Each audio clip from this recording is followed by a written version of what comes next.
नमस्कार दोस्तों, मैं रवीश कुमार।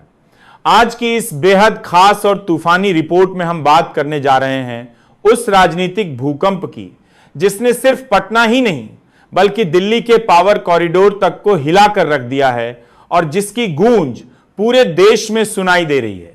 क्योंकि सवाल सिर्फ इतना नहीं है कि नीतीश कुमार क्या करेंगे, बल्कि सवाल यह है कि अगर प्रधानमंत्री नरेंद्र मोदी बिहार की अगली सरकार में नीतीश कुमार को मुख्यमंत्री नहीं बनने देते और नीतीश कुमार यह महसूस कर लेते हैं कि एनडीए में उनका महत्व धीरे धीरे कम किया जा रहा है, उन्हें साइडलाइन किया जा रहा है या उनका राजनीतिक भविष्य सीमित होता जा रहा है, तो इसके बाद वे कौन सा बड़ा कदम उठाते हैं और क्या यह कदम भारतीय लोकतंत्र की अब तक की सबसे बड़ी राजनीतिक घटना बन सकता है।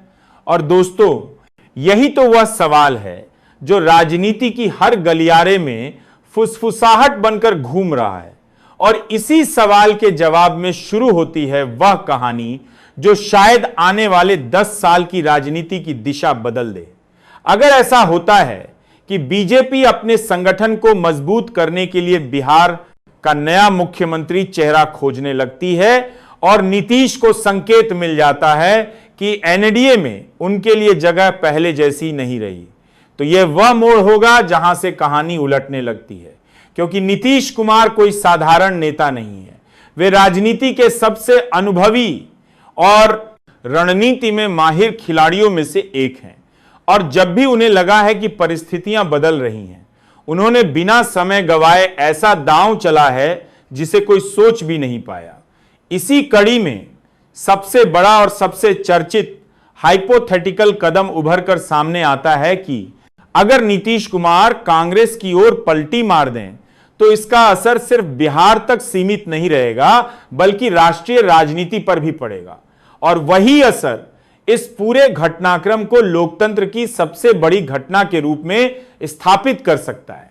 अगर नीतीश कुमार कांग्रेस के साथ जाते हैं तो कांग्रेस को मिलता है एक तैयार मुख्यमंत्री, एक अनुभवी प्रशासक, एक ऐसा नेता जिसके पास बिहार पर गहरी पकड़ है और जिसने राज्य में पिछले 2 दशकों की राजनीति का असली चेहरा हमेशा नियंत्रित किया है। जबकि नीतीश को मिलता है एक नया रास्ता, एक नया राजनीतिक घर और एक नई संभावना, जहां न सिर्फ मुख्यमंत्री पद सुरक्षित रहता है बल्कि राष्ट्रीय स्तर पर भी नई भूमिका मिल सकती है और विपक्ष की तरफ से उनके पीएम उम्मीदवार बनने तक की चर्चाएं तेज हो सकती हैं। दूसरी ओर इस कदम से बीजेपी के सामने वही चुनौती खड़ी हो जाएगी जिससे वह हर हाल में बचना चाहती थी। बिहार में पूरी ग्राउंड रियलिटी दोबारा से खड़ी करनी पड़ेगी, नया चेहरा स्थापित करना पड़ेगा, जनता को समझाना पड़ेगा कि 20 सालों तक जिन्हें एनडीए की रीढ़ कहा गया वही नीतीश अब अचानक क्यों अनफिट हो गए और इस विरोधाभास को जनता कितनी जल्दी स्वीकार करेगी, यह सबसे बड़ा सवाल बन जाएगा। इसके बाद सबसे गहरा असर पड़ेगा बिहार के विधानसभा समीकरणों पर, जहां कांग्रेस, आरजेडी, वाम दलों और नीतीश के साथ आने से एक ऐसा महागठबंधन बनेगा जिसके सामाजिक समीकरण इतने भारी हो जाएंगे कि उन्हें चुनौती देना आसान नहीं होगा। यादव, मुस्लिम, अति पिछड़ा, दलित और सवर्ण सहानुभूति के संभावित जुड़ाव से यह गठबंधन बिहार की अब तक की सबसे मजबूत राजनीतिक संरचना में बदल सकता है। लोकसभा स्तर पर इसका प्रभाव और भी बड़ा होगा। जोड़ी का हादसा, क्योंकि बिहार की 40 सीटें राष्ट्रीय राजनीति में निर्णायक भूमिका निभाती हैं। अगर महागठबंधन मजबूत होता है और नीतीश कांग्रेस में शामिल होते हैं तो विपक्ष के लिए एक ऐसा चेहरा तैयार हो जाएगा जिसके इर्द गिर्द पूरा इंडिया गठबंधन अपनी राजनीति को पुनर्गठित कर सकता है, जिससे मोदी सरकार के लिए 300+ का लक्ष्य पहले जैसा सरल नहीं रहेगा। यह पलटी विपक्ष को एक ऐसा मोरल बूस्ट देगी जिसकी उसे वर्षों से कमी थी और पहली बार ऐसा लगेगा कि विपक्ष में भी नेतृत्व को लेकर एकमत बन सकता है। इसी बीच जेडीयू में भी टूट-फूट होगी, कुछ गुट बीजेपी में जाएंगे, लेकिन नीतीश के साथ एक बड़ा वर्ग कांग्रेस नए गठबंधन में आएगा, जिससे बिहार की राजनीति पूरी तरह से रीशेप हो जाएगी। इसी के साथ सामाजिक समीकरणों में भी बड़ा बदलाव आएगा। बिहार में जाति आधारित राजनीति हमेशा सबसे मजबूत रही है और नीतीश अति पिछड़ों पर जो पकड़ रखते हैं वह कांग्रेस और आरजेडी के माय समीकरण के साथ मिलकर एक विशाल सामाजिक गठबंधन बनाएगा, जिसे हराना किसी भी दल के लिए चुनौती होगी। इसके अलावा यह कदम राष्ट्रीय लोकतंत्र के लिए भी बड़ा संकेत होगा, क्योंकि यह बताएगा कि गठबंधन राजनीति अभी भी जीवित है, क्षेत्रीय नेताओं की भूमिका अभी भी निर्णायक है और राजनीति में कोई भी समीकरण स्थायी नहीं है। और इसी कारण विश्लेषक कहते हैं कि अगर नीतीश कुमार सचमुच एनडीए से अलग होकर कांग्रेस में जाते हैं तो यह सिर्फ एक दल बदल नहीं बल्कि भारतीय राजनीति का एक ऐसा टर्निंग पॉइंट होगा जिसे आने वाले सालों तक याद किया जाएगा, क्योंकि यह कदम एनडीए की संरचना, विपक्ष की ताकत, बिहार की राजनीति, लोकसभा चुनाव की रणनीति और प्रधानमंत्री पद की दावेदारी सब कुछ बदल देगा और भविष्य की राजनीति को नीतीश के आने से पहले और नीतीश के बाद दो हिस्सों में बांट देगा। और जैसे जैसे यह राजनीतिक भूचाल गहराता जाता है, दिल्ली और पटना के बीच तनाव इतना बढ़ जाता है कि दोनों तरफ के कैंप रातों रात रणनीति बदलने लगते हैं। बीजेपी अपने अंदरूनी नेताओं को संदेश देती है कि अब नीतीश की राजनीति को अनिश्चितता का प्रतीक बताना है, जबकि कांग्रेस इस पूरे घटनाक्रम को लोकतंत्र का पुनर्जागरण कहकर पेश करने लगती है। इधर नीतीश कुमार अपनी तरफ से लगातार यह संदेश फैलाते हैं कि अगर प्रधानमंत्री ने उन्हें दोबारा मुख्यमंत्री नहीं बनाया तो यह सिर्फ उनका अपमान नहीं बल्कि बिहार की जनता के जनादेश का अपमान है। और यही बयान पूरा माहौल उलझा देता है। बिहार के गांवों में, कस्बों में, शहरों में लोगों की बातचीत अचानक दो ध्रुवों में बंट जाती है।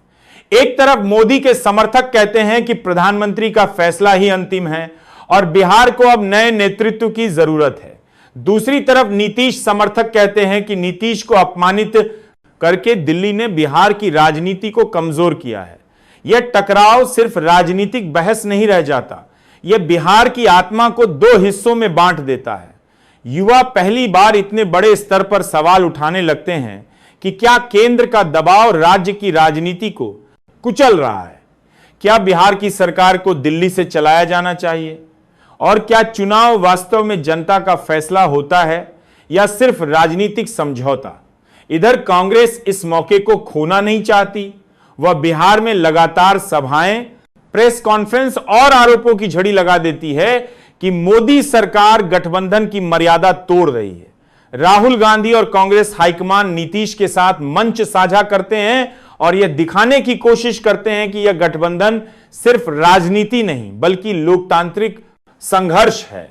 नीतीश भी पहली बार इतने खुले शब्दों में बीजेपी नेतृत्व पर हमला करते हैं और कहते हैं कि अब बिहार को दिल्ली के आदेश पर नहीं चलना चाहिए। इस बीच बीजेपी तेजी से अपने अंदरूनी गुटों को मजबूत करती है और यह संदेश फैलाने लगती है कि नीतीश के जाने से किसी तरह का नुकसान नहीं होगा, क्योंकि उनके पास अपना स्थिर नेतृत्व तैयार है। लेकिन जमीन पर यह बात इतनी आसानी से नहीं चल पाती। जनता यह महसूस के देश के बास करने लगती है कि राजनीतिक अस्थिरता बढ़ रही है और दोनों पक्ष पूरी ताकत से जनता को अपनी तरफ खींचने में जुट गए हैं।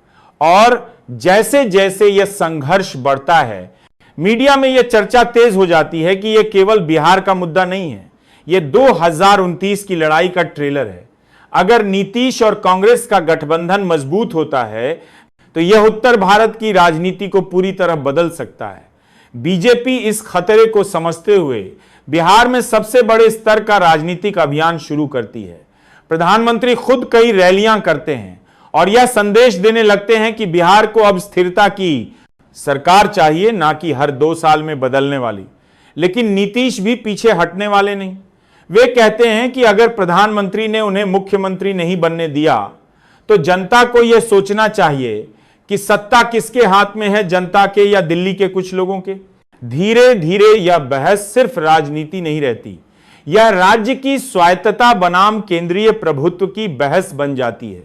विपक्ष इसको हथियार बनाता है, बीजेपी इसे राष्ट्रवाद के खिलाफ अभियान कहती है। यही वह मोड़ है जहां पूरा देश महसूस करता है कि बिहार का यह संकट अब सिर्फ एक राज्य का संकट नहीं, बल्कि लोकतंत्र की दिशा का फैसला करने वाला क्षण बन चुका है। और जैसे ही यह राजनीतिक संघर्ष राष्ट्रीय स्तर का मुद्दा बनता है, देश के बड़े अखबार और टीवी चैनल इसे भारतीय राजनीति का निर्णायक मोड़ कहकर पेश करने लगते हैं। राजनीतिक दलों के भीतर बैठकों का सिलसिला तेज हो जाता है। बीजेपी के नेता चिंतित है कि बिहार का यह झटका उत्तर प्रदेश, झारखंड और मध्य प्रदेश तक असर डाल सकता है। कांग्रेस उत्साहित है कि कई सालों बाद पहली बार उनके पास ऐसा चेहरा है जिसके आने से बीजेपी की रणनीति टूट सकती है।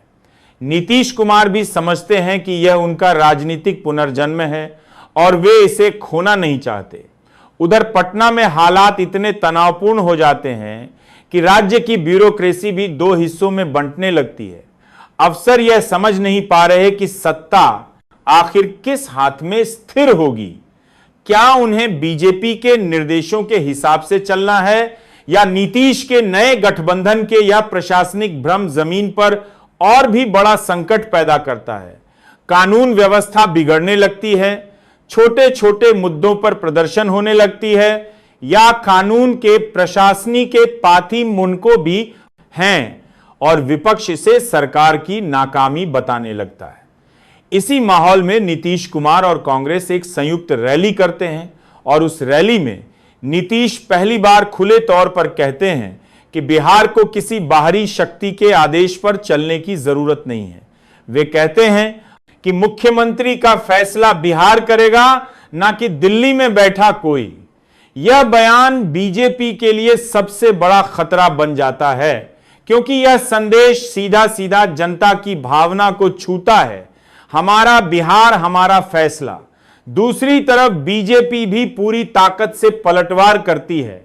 मोदी खुद बिहार में कई सभाएं करते हैं और लोगों को बताते हैं कि कांग्रेस और नीतीश का गठबंधन सिर्फ सत्ता बचाने का खेल है। वे कहते हैं कि स्थिर सरकार के बिना बिहार फिर से पिछड़े समय में लौट जाएगा।